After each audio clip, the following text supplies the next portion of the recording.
Que las parejas se divorcien, aunque alguna vez se hayan jurado amor y fidelidad eternos, no es nada nuevo. Y cuando todavía hay algo que ganar, esos divorcios a menudo se convierten en una guerra sucia, donde ambas partes se enfrentan con artillería legal pesada. Pero al igual que entre las personas, estos divorcios también ocurren entre estados, especialmente cuando uno de ellos comete una violación masiva del derecho internacional. Así sucedió en 2022. Desde entonces las declaraciones de amor de los políticos occidentales hacia el presidente de Rusia, Vladimir Putin, se han silenciado, incluso las de las docenas de políticos alemanes que en su momento participaron activamente en ello. Y quien ahora señala al siempre parlanchín Donald Trump, él no le ha mostrado más simpatía que una política alemana muy de izquierda y en ascenso de llena. Y en cuanto a los presidentes estadounidenses y Rusia, recuerdo a otro presidente de Estados Unidos, Franklin D. Roosevelt, quien mantuvo una amistad casi mística con un hombre que hoy es conocido como un asesino en masa, Joseph Stalin. Con él, en 1941, Estados Unidos y Gran Bretaña se aliaron estrechamente para derrotar a la extraña alianza de Alemania, Italia y Japón que les estaba haciendo la guerra.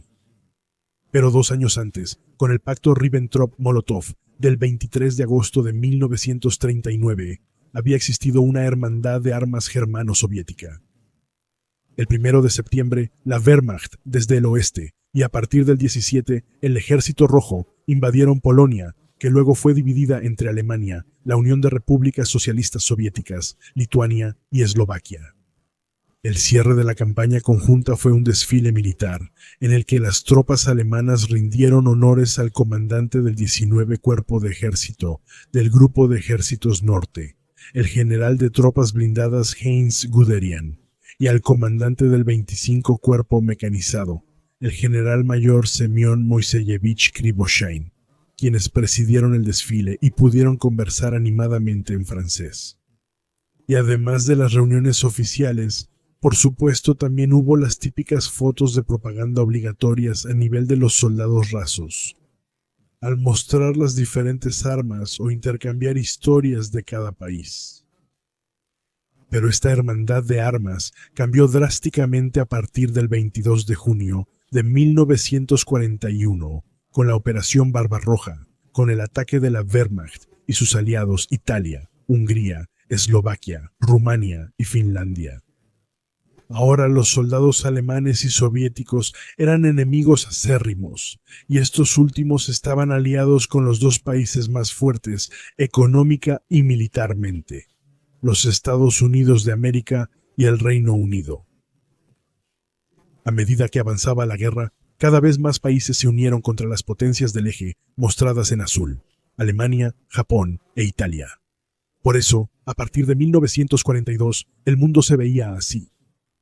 En septiembre de 1943, los estadounidenses lograron que Italia se uniera a su bando. Aquí, el 8, el general Giuseppe Castellano firma, en el pequeño pueblo siciliano de Cassibile, cerca de Siracusa, el armisticio negociado el 3 de septiembre entre Italia y los aliados. A la derecha está el general Walter Bedell Smith, jefe de Estado Mayor de Eisenhower. Él felicita a Castellano, ya que con su firma ha conseguido una victoria importante. Casi de la noche a la mañana, Italia, que estaba aliada con Alemania, dejó de ser su compañera de armas y luego, el 13 de octubre, incluso le declaró la guerra a Alemania. En las semanas siguientes se pudo ver dolorosamente lo rápido que incluso una hermandad de armas de años puede convertirse en una enemistad sangrienta.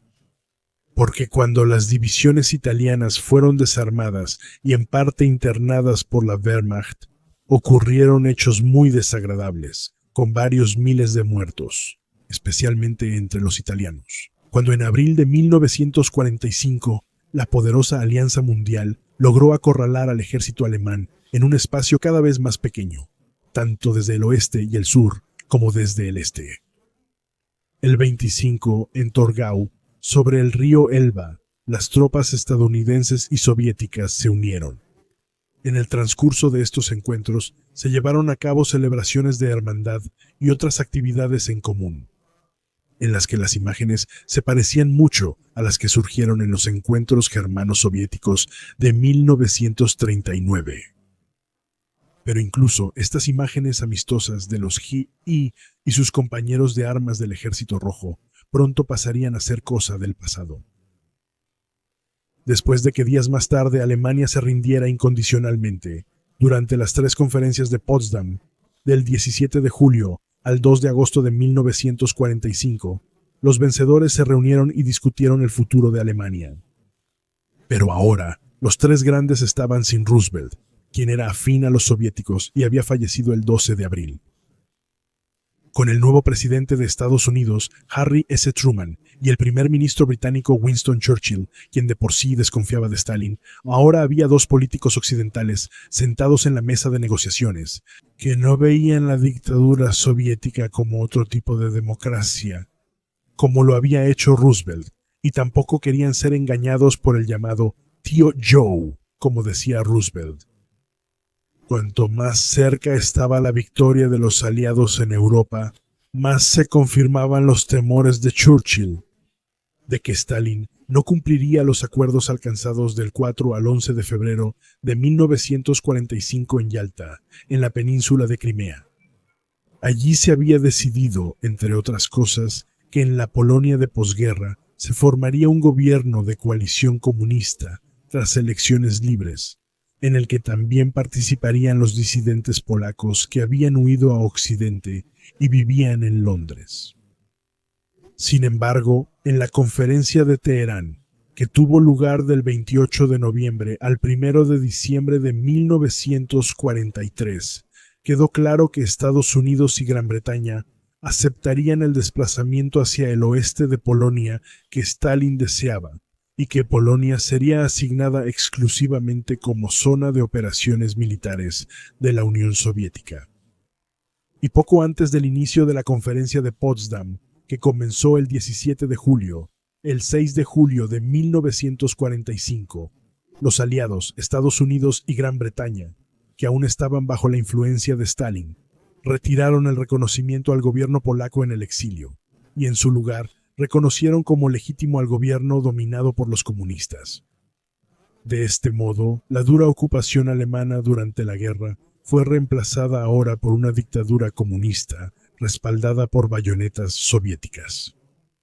Lo que llevó al responsable del asunto, Winston Churchill, a escribir una carta al ministro de Asuntos Exteriores, Anthony Eden, duramente criticado por su aprobación incondicional de la repatriación forzosa de ciudadanos soviéticos después de la guerra. Han sucedido cosas catastróficas porque la supremacía rusa avanza como una inundación. Después de eso, las zonas bajo control ruso incluyen las provincias bálticas, toda Alemania Oriental, toda Checoslovaquia, una gran parte de Austria, toda Yugoslavia, Hungría, Rumania y Bulgaria. Este es uno de los acontecimientos más deprimentes en la historia de Europa, y uno para el que no hay paralelo. Ahora debemos poner nuestras esperanzas en un enfrentamiento temprano y rápido, y en un acuerdo con Rusia. Pero lo que ya había estado ocurriendo durante un buen tiempo en el trasfondo político en ese momento, no se dio a conocer sino hasta 1998. Bajo el nombre de Operación Impensable, porque lo que hoy suena casi inimaginable, en ese entonces realmente sucedió justo después de la capitulación alemana el 8 de mayo. Churchill había ordenado al Estado Mayor Conjunto de las fuerzas británicas que, bajo el título de Operación Impensable, planearan un ataque contra los ejércitos soviéticos que se encontraban en Europa Central y del Este. El objetivo principal de la operación, que constaba de 2 fases, era, mediante superioridad estratégica y tecnológica, expulsar al Ejército Rojo de Alemania y luego, desde posiciones ofensivas en Alemania, obligar a Stalin a aceptar el futuro de Europa Central. El 22 de mayo de 1945, solo 2 semanas después de la rendición de la Wehrmacht alemana, el jefe de Estado Mayor de Churchill, el teniente general Hastings Lionel Ismay, finalizó el plan de operaciones y se lo entregó a su jefe. Como fecha hipotética de ataque se había fijado el 1 de julio de 1945, aunque esta podría posponerse debido a los combates que aún continuaban contra Japón. El plan contemplaba un ataque sorpresa llevado a cabo por 47 divisiones británicas y estadounidenses, así como algunas divisiones polacas, contra las fuerzas soviéticas estacionadas en la zona de Dresde. Pero como el Ejército Rojo tenía allí una superioridad numérica de 4-1 en personal y de 2-1 en tanques, dentro de la operación impensable se había planeado algo, lo que un mes antes habría sido motivo suficiente para que te internaran en un manicomio. La formación de 10 divisiones alemanas con prisioneros liberados de los campos aliados y rearmados. Alrededor de 100.000 exsoldados de la Wehrmacht, que luego lucharían codo a codo con sus nuevos compañeros de armas estadounidenses, británicos y polacos. Deberían liberar Alemania y partes de Europa del Este del ejército soviético. Sin embargo, los creadores del plan de operaciones también eran conscientes de que debían haber expulsado a los soviéticos antes de la llegada del invierno, porque de lo contrario se corría el riesgo de una guerra prolongada e incluso total. Pero el plan de operaciones impensable no fue más que una nota al pie en la historia. Porque cuando el teniente general británico Ismay presentó su evaluación final el 22 de mayo de 1945, calificó el plan de operaciones como militarmente inviable y también peligroso. Y tenía razón, ya que el Comisariado del Pueblo para Asuntos Internos del Servicio Secreto Soviético se enteró muy temprano de las consideraciones de Churchill y del Estado Mayor, a través de un espía. Sin embargo, esto no los sorprendió mucho, ya que Moscú siempre había desconfiado de los aliados occidentales, pues ellos mismos tampoco eran ajenos a los planes de conquista. Para recordar, este mapa muestra el número de ejércitos aliados presentes en Alemania el 10 de mayo de 1945. En rojo, los del Ejército Rojo. En cambio, Estados Unidos redujo su ejército en los meses siguientes hasta el año 1946 en 3 millones de hombres, y los británicos redujeron sus 750.000 hombres a 100.000. Con lo que en Europa solo quedaban 900.000 soldados aliados occidentales frente a 4.9 millones de soldados soviéticos experimentados en combate, bien equipados y siempre listos para la batalla. Y de hecho, Stalin ya había considerado en 1944, después de una victoria sobre la Alemania nacionalsocialista, con su ejército superior al de las potencias occidentales, simplemente marchar hasta Francia e Italia y al mismo tiempo conquistar Noruega y Dinamarca para asegurar el mar Báltico. Se puede suponer que un avance así contra una Europa agotada, sin Alemania, habría tenido éxito. Si no fuera porque Estados Unidos usó armas nucleares contra Hiroshima y Nagasaki, le habrían demostrado a Stalin que tenían ese tipo de arma y que también estaban dispuestos a usarla. Y luego, en agosto de 1945, estuvo comunicado del general Dwight D. Eisenhower. Plan Totalidad, creado por orden de Harry S. Truman.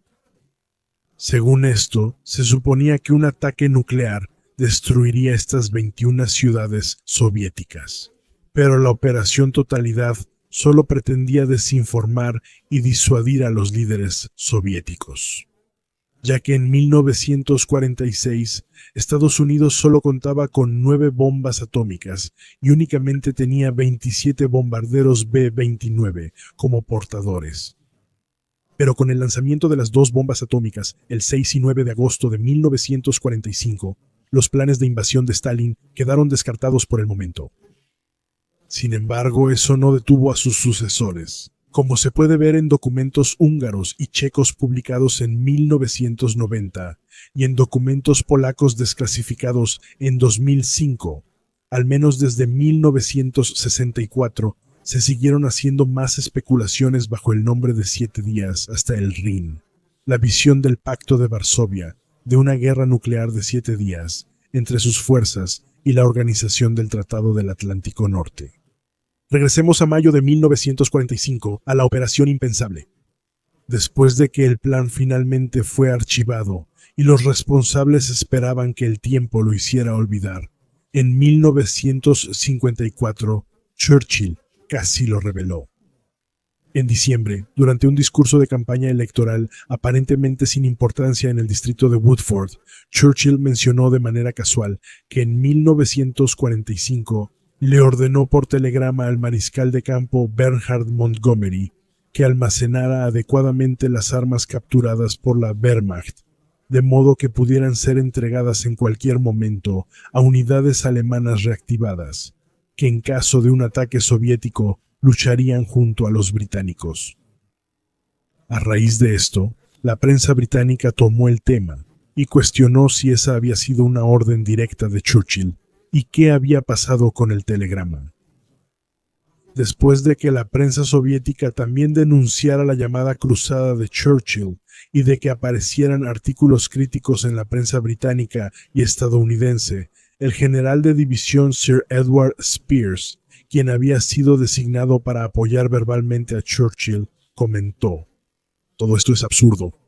El Times actúa como si Sir Winston le hubiera pedido ayuda a Hitler contra Rusia, cuando Hitler ya estaba fuera del juego». Al final, Churchill tuvo que admitir que probablemente nunca hubo un telegrama y que la orden a Montgomery solo había sido verbal. Aunque la operación impensable terminó rápidamente en mayo de 1945, las tensiones entre las potencias occidentales y su antiguo aliado, la Unión Soviética, persistieron. Sobre todo porque Stalin continuó con su política agresiva de conquista, lo que incluso convenció a los políticos exteriores estadounidenses, pacíficos e ingenuos, de que ahora también debían esbozar sus propios planes para su estrategia de posguerra. No hubo órdenes de las más altas instancias, a diferencia de Churchill con la Operación Impensable, sino únicamente trabajos de estrategia militar realizados por oficiales individuales, así como por el Estado Mayor Conjunto de las Fuerzas Armadas, es decir, los Joint Chiefs of Staff, que por ejemplo se ocupaban de la capacidad militar de Estados Unidos y su necesidad de bases y reservas militares en todo el mundo. Lo interesante de esto era su suposición de que las nuevas armas de misiles, como el cohete I-2 mejorado por Estados Unidos, no podrían volar más allá de 1.500 kilómetros, y que las bombas atómicas siempre serían demasiado grandes, por ejemplo, para ser disparadas por la artillería. De esto, los expertos habían concluido que las armas nucleares siempre serían solo un complemento de las armas convencionales y que no desempeñarían un papel especial como elemento de disuasión. Sin embargo, si los estadounidenses no consultaron a sus colegas británicos en esos meses, esto ocurrió desde finales del otoño de 1945. Se llegó a una colaboración cada vez mayor entre ambos ejércitos y a un intercambio de información sobre las operaciones soviéticas. Debido a estos expedientes de inteligencia británicos, que ahora llegaban constantemente y podían ser verificados, y que también eran confirmados por sus propios agentes, el servicio de inteligencia estadounidense comenzó a tomar en serio la amenaza soviética.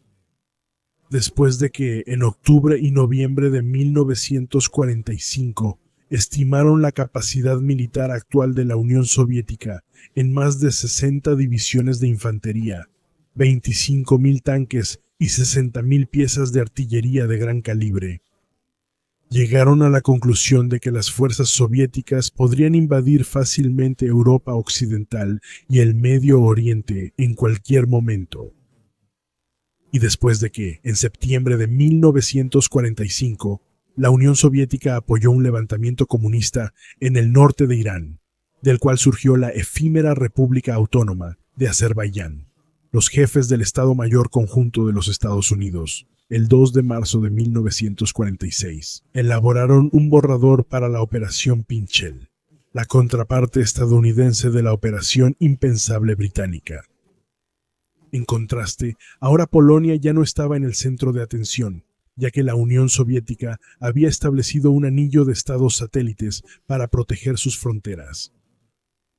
Para eso, Pincher, que temía una guerra entre 1946 y 1949, ahora enfocaba el Medio Oriente como zona de crisis, y también Turquía e Irán, donde las intervenciones soviéticas podrían obligar a los aliados occidentales a una represalia militar, que también podría terminar en una tercera guerra mundial. Pero los estrategas estadounidenses no imaginaban que casi todo lo intercambiado, incluso con los británicos, fue reportado a Moscú por la red de espionaje soviética llamada Los Cinco de Cambridge, incluido también el programa de desarrollo nuclear clasificado como Top Secret. Los Cinco de Cambridge eran Kim Philby, Donald Maclean, Guy Burgess, Anthony Blunt y John Cairncross, quienes trabajaban para el servicio secreto británico. En la década de 1930 fueron reclutados como estudiantes del Trinity College, la universidad elitista de Cambridge, y alcanzaron altos cargos. Durante la Segunda Guerra Mundial y hasta principios de la década de 1950, los Cinco de Cambridge proporcionaron a la Unión Soviética toda la información, tanto sobre la estrategia de guerra planificada como sobre la tecnología armamentista de los aliados occidentales, mientras que las especulaciones sobre otros miembros de la red de espionaje persisten hasta hoy. Donald Maclean también informó a Moscú sobre posibles planes de represalia de Estados Unidos en caso de un ataque a Turquía. Por lo tanto, es posible que Stalin no haya llevado a cabo una invasión planeada de Turquía en 1946. Pero ahora no solo el gobierno de Estados Unidos había cambiado su política hacia Stalin. El Ministerio de Asuntos Exteriores británico también compartía en 1945 los temores de Churchill sobre una posible hegemonía soviética, considerando ahora incluso el norte de Italia, además del Mediterráneo, como una zona en peligro.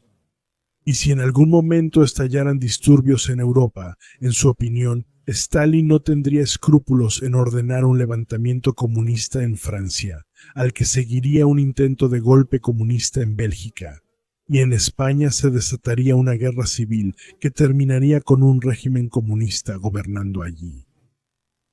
Pero el mayor temor para Gran Bretaña seguía siendo que la Unión Soviética, desde su zona, pudiera apoderarse mediante un ataque de la economía alemana, que aunque todavía estaba en ruinas, pero que en algún momento volvería a recuperarse. Según la frase ya expresada por Napoleón, quien quiera dominar Europa debe tener Alemania. Porque en comparación con los estadounidenses y británicos, que habían reducido masivamente su armamento, tanto las fuerzas armadas soviéticas como la industria seguían en modo de guerra. Además, Joseph Stalin pronunció un discurso de campaña electoral el 9 de febrero de 1946 en el Teatro Bolshoi de Moscú, en el que por primera vez en casi 5 años reafirmó la visión marxista-leninista del mundo. Durante la Segunda Guerra Mundial, él había ocultado la mayor parte de la propaganda comunista bajo una retórica patriótica sobre la madre Rusia, asegurando a sus aliados estadounidenses y británicos que era un socio leal y desinteresado en su guerra contra Hitler. Pero en el Teatro Bolshoi, él explicó, cito, que en realidad el capitalismo había causado la Segunda Guerra Mundial. Cita de Stalin: la guerra ha estallado, como consecuencia inevitable del desarrollo de las fuerzas económicas y políticas del mundo, sobre la base del actual capitalismo monopolista. Y él continuó diciendo que, como en la Primera Guerra Mundial, también entre 1939 y 1945, la competencia de los mercados y el acceso a las materias primas había llevado a que los países capitalistas entraran en guerra entre sí. En ese contexto, uno de estos bloques capitalistas beligerantes, compuesto por las potencias del eje, Alemania, Japón e Italia, cito, fue tan cruel y despótico que la Unión de Repúblicas Socialistas Soviéticas formó una coalición antifascista con Estados Unidos y Gran Bretaña. Pero, según Stalin, la amenaza del capitalismo seguiría existiendo, a pesar de la victoria sobre el fascismo. Luego soltó la verdad y afirmó que bajo las condiciones capitalistas actuales del desarrollo económico mundial, otra guerra mundial era inevitable. Estados Unidos y Gran Bretaña, debido a sus ambiciones imperiales, entrarían en conflicto en algún momento y después intentarían eliminar a la Unión Soviética.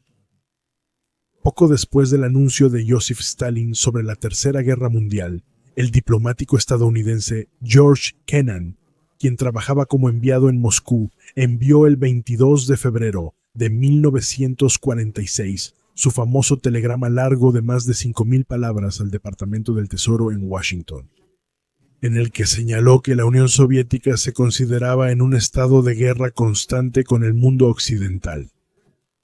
A los ojos de la Unión Soviética, los socialistas democráticos y los socialdemócratas no eran aliados, sino enemigos. Los aliados de la Unión Soviética en el mundo occidental eran grupos marxistas bajo el control de la Unión Soviética. La política de la Unión Soviética tenía sus raíces en una xenofobia y paranoia rusa históricamente fundamentadas. La forma de gobierno comunista era estructuralmente incapaz de formarse una imagen realista de las condiciones internas y externas. Finalmente, la Unión Soviética se caracterizaba por una inestabilidad interna y era fundamentalmente inferior al Occidente, tanto intelectual como económicamente. El 5 de julio de 1945, Churchill, pese a sus méritos en Gran Bretaña, perdió las elecciones a la Cámara de los Comunes. Así fue reemplazado en medio de la conferencia de Potsdam por su inexperto sucesor socialista, Clement Attlee. Él, a diferencia de Churchill, quien siempre sostuvo que Alemania no debía perder demasiados territorios orientales, especialmente Silesia, y que él, Churchill, no apoyaría la reubicación, es decir, la expulsión de los entonces ya 8 millones de personas. Una y otra vez, tanto las posiciones de Churchill como las de Truman fueron socavadas, lo que permitió que Stalin lograra imponer completamente el desplazamiento hacia el oeste, tanto de las fronteras soviéticas como de las polacas a expensas de Alemania. Pero luego, el todavía prominente Churchill pronunció su legendario discurso el 5 de marzo de 1946 en Fulton, Missouri, durante un viaje por Estados Unidos. Allí, en presencia del presidente Truman, lanzó una seria advertencia a Rusia y luego habló de un telón de acero que ya estaba descendiendo sobre Europa. También recordó, usando el ejemplo de la Alemania nacionalsocialista, que la política de apaciguamiento antes de la guerra había sido contraproducente y que ahora, en el mundo de posguerra, Stalin también la vería solo como una debilidad. Pero a pesar de que Churchill dio en el clavo con eso, la reacción a su discurso, especialmente en Gran Bretaña, fue más bien reservada, lo cual no fue una sorpresa, ya que en la isla todavía existía un fuerte sentimiento de gratitud hacia la Unión Soviética y sus innegables y grandes pérdidas en la guerra. Esta buena voluntad también fue resultado de la propaganda prosoviética, sin críticas del gobierno británico durante la guerra. Por lo tanto, también era completamente irrealista suponer que el público británico aplaudiría un ataque contra la Unión Soviética ni siquiera un año después del final de la guerra. Sin embargo, lo más importante fue que, para entonces, las opiniones de Churchill ya no eran vistas por Estados Unidos como extremas ni como un obstáculo para mejorar las relaciones con Stalin. Solo unos días antes del discurso de Churchill, los jefes de inteligencia de Estados Unidos habían terminado sus planes de guerra para la Operación Pincher. Según sus cálculos, el Ejército Rojo tenía en primavera 1946 en Alemania y 51 divisiones en Austria, 50 en el cercano o Medio Oriente y 20 divisiones en Hungría y Yugoslavia. Estas 121 divisiones estaban respaldadas por una reserva central de otras 152 divisiones en la Unión Soviética y un total de 87 divisiones de fuerzas prosoviéticas en los estados satélites de Europa del Este. Un ataque soviético probablemente capturaría Europa Occidental y en poco más de un mes tomaría los puertos del Canal y los Países Bajos. Al mismo tiempo, se llevarían a cabo ataques contra Italia y el Medio Oriente.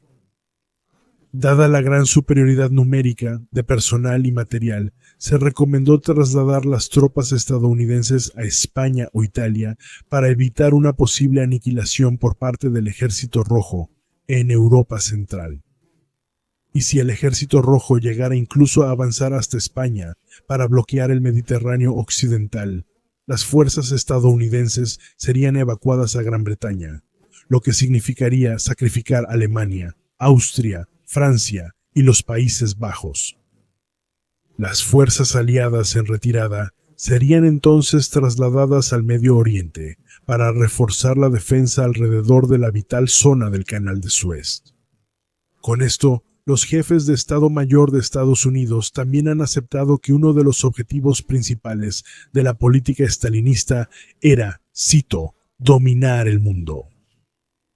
Además, habían anunciado que habría una contraofensiva occidental, pero solo cuando el Ejército Rojo hubiera conquistado Europa Occidental, los Balcanes, Turquía e Irán, y en el lejano Oriente hubieran caído Corea del Sur y Manchuria. Y aunque Pincher no entró en más detalles, hoy se puede suponer que Estados Unidos y sus aliados habrían realizado ataques aéreos masivos contra la Unión Soviética, desde las bases que les quedaban en Gran Bretaña, Egipto e India. Y que en ese caso, Estados Unidos habría utilizado su creciente arsenal de armas nucleares, para lo cual tal vez incluso se habría activado el Plan Totalidad. Y la Marina de los Estados Unidos habría intentado aislar a la Unión Soviética con un bloqueo y destruir su flota en el proceso, hasta que, con un ataque lanzado desde el sur a través del Mediterráneo, se habría intentado recuperar Europa Occidental. Así, los líderes políticos y militares de Estados Unidos discutían ahora todos los escenarios que, 18 meses antes, Churchill había previsto en su plan para la operación impensable. Sí, casi de la noche a la mañana, la hermandad de armas soviético-estadounidense-británica, tan efectiva en la guerra contra Alemania, se transformó en un clima de acusaciones y amenazas mutuas. Había comenzado la Guerra Fría, durante la cual ambos bandos se armaron hasta los dientes. Los estados mayores elaboraban constantemente nuevos planes de ataque y defensa, y cada bando fundó una alianza militar. En el oeste, el 4 de abril de 1949, se formó la Organización del Tratado del Atlántico Norte. En el este, el 14 de mayo de 1955, el Pacto de Varsovia. Pero ese es un tema para otra ocasión.